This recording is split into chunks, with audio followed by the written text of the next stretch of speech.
Hello, how are you? It's been a long time. Oh dear, I should stop now. I was going to try live streaming, but it didn't work very well. It said I had live streamed for a moment. I'm here with Penelope. Penelope, say hello. Hello, everybody. I think you have to be louder. Hello, everybody. Much louder. Hello, everybody. Scream. Hi, everybody. I just like to make her scream. The whole trailer park can hear me now. We're getting back on the horse, and I don't mean heroin. We do that again.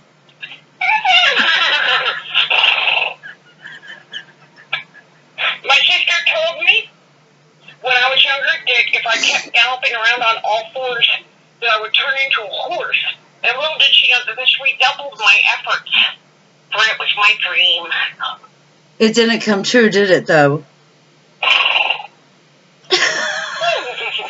Wistful sigh. No, it did not. Penelope, we haven't Yes. spoken in several months. How have you been? Different. My sister told me a long time ago that first nothing changes, and then if it does change, it doesn't necessarily get better, it gets different. And let me shed some light on the picture. It's different. Now I can't reach my drink. How different is it? Different means I have traded my beautiful one-bedroom apartment, albeit in a slumlord's kingdom, for a trailer in a slumlord's kingdom. You have a roof over your head. This is good. That's always good. It's so much more than people in many countries have. It's true, and although I'm hungry in the comfort of a roof over my head and at least one down comforter. Do you celebrate a holiday at this time of year in your family? We used to when Mom was here.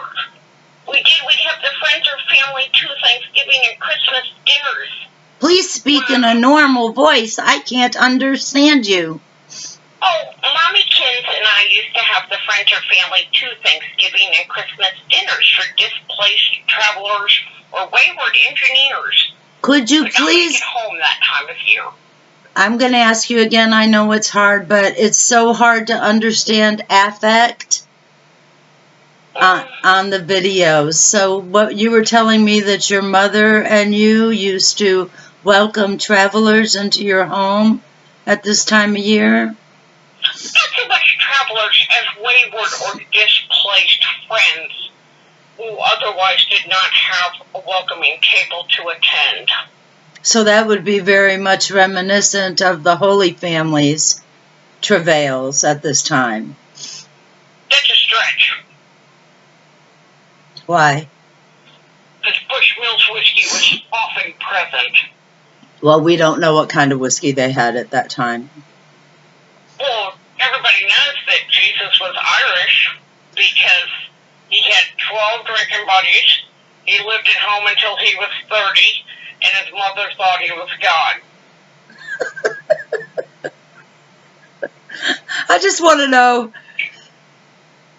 how could they be in very much distress and displaced and be able to afford Bushmills? No, I afforded Bushmills because I was gainfully employed at the time, working full-time, and quite happy in my budding career. And what happened to your career, if you don't mind my asking? I, too, suffer from bipolar disorder. 296.54 in the DSM-4 reference code.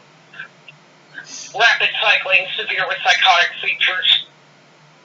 Man, it's knocked me for a loop, Penelope. When I broke my leg, breaking my leg was a terrible, terrible, terrible event, a terrible injury, and I don't wish it on my worst enemy, and that's saying a lot. Yes, because I thought that was reserved for jail, that you did not wish upon your worst enemy. But you not having a felony, which I know this. I never said that I don't wish jail upon my worst enemies. I never said anything of I'll the steer sort. clear. Yes. We'll take up criminal justice another time. But no, I found it very hard to recover from, and I've been mired in depression, and I've had a very hard time getting back into the swing of just about anything. In fact, I can hardly swing my ankle. I'm in physical therapy now, but I have just been really having a hard time recovering from this injury, and it's really triggered my bipolar depression to the point where I have been seriously considering inpatient treatment That may not be unwise, because although we used to bounce back from a depression or any slight setback, I'm not sure that was bouncing. Since bipolar disorder is progressive, the toll it takes increases as we age, and our ability to bounce back also fades. So we're hit with a double whammy. And my friends are worried about me, and I don't know how to say, with good reason, but please, you're bothering me, and I turned the lights back out, and I had something happen the other day. I went to town. I haven't even been going to town. Once I was able to start driving again, it didn't occur to me to do so, and I'm sure you understand how that is. It's the car's in the garage. The car works. The car is, I pay for the car. The car is mine. Has it occurred to me to go see a friend?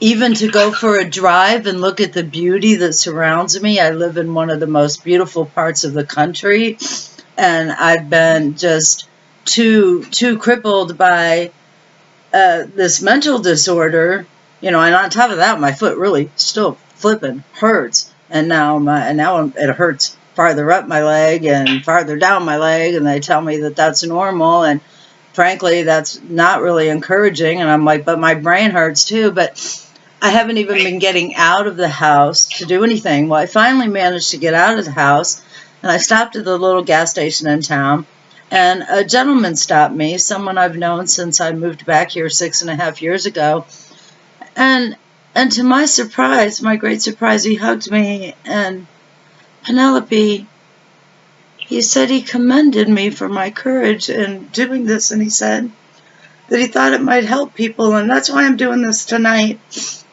And it took everything I had to do this, because it's so hard. And so if there's anyone out there, the holidays, whatever holiday your family may be celebrating or fighting over or screaming out about or tossing the cranberry relish to the floor in a fit of pique because so-and-so isn't bringing the kids, they're taking them to their other grandparents, I understand.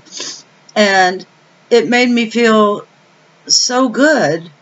And I remembered that one of the things that, besides medication and endless hours of psychotherapy and perhaps inpatient hospitalization, one of the things that does really help me cope with having this illness is people. And right. Yeah. And I will say right there that my nose. Depression to us, people see as apathy in our lack of reaching out, and that is not the case at all. What appears as apathy is a deep mire, and when a bipolar individual needs attention the most, for fear that they might do something that they cannot take back, such as suicide. Right. And I was talking to someone like that. I said, I'm really quite suicidal. And right. They're like, well, don't do that. And I was like, well, I don't have the energy, fortunately, right now. But thank you for your duly noted. I hearken unto your friend who hugged you and gave you accolades, because these help. It's like the hug a day and the random act of kindness that we may do in our daily activities that keeps us going and may keep you happy, in fact, for up to 3 months. A few random acts of kindness. Force yourself to smile when you you don't feel it, and through psychosomatic responses, you will feel better. Is it hard to do? Yes. Does it work? Yes. So do the ears. The ears really help. $1.50 at Walmart, they cheer me up every time. They're way cuter than my own ears. My own ears are kind of cute. But these ears... But they have wonderful ears. They are unflappable and well-behaved. They sit close to my head and are very petite. The only small thing about me. Also, they work. We're not deaf. We must be grateful. But it's true that when you suffer from bipolar disorder, making a gratitude list of things like I can afford $1.50 pair of cat ears at Walmart. I have ears that work. These sensible things really don't help to pull us out of our depression. And sometimes we don't have the energy to get out of bed, get into our car, and drive ourselves to town or something. And so it's a miracle when these little interruptions of humanity save us from yes, they do. It's being given the task of writing a list of 5 things I was grateful for each day. Oftentimes, I found myself mired for weeks upon end, where all it said was my bed, my car, mom, my bed, my car. I've been there. Mine went my kids. Heaven forbid they should be taken away, and that they were. It's terrible. They always are by adulthood. If you're lucky, your children grow to adulthood. The only thing worse than the only thing worse than losing your parents is dying before your parents do. And we've covered quite a bit of ground, and I've enjoyed this. I'm going to go ahead and end this video now and get ready to post it and see if I have the wherewithal to talk about a subject near and dear to my heart, and that is, why does the Cadillac Wexford Library treat me like a criminal? More on this shortly. And for my end, season's greetings. Whatever season you may be greeting, enjoy to all. Joy to everybody. Be as happy as you possibly can. I understand it's no easy task, but be as happy as you possibly can. That's from Penelope the horse.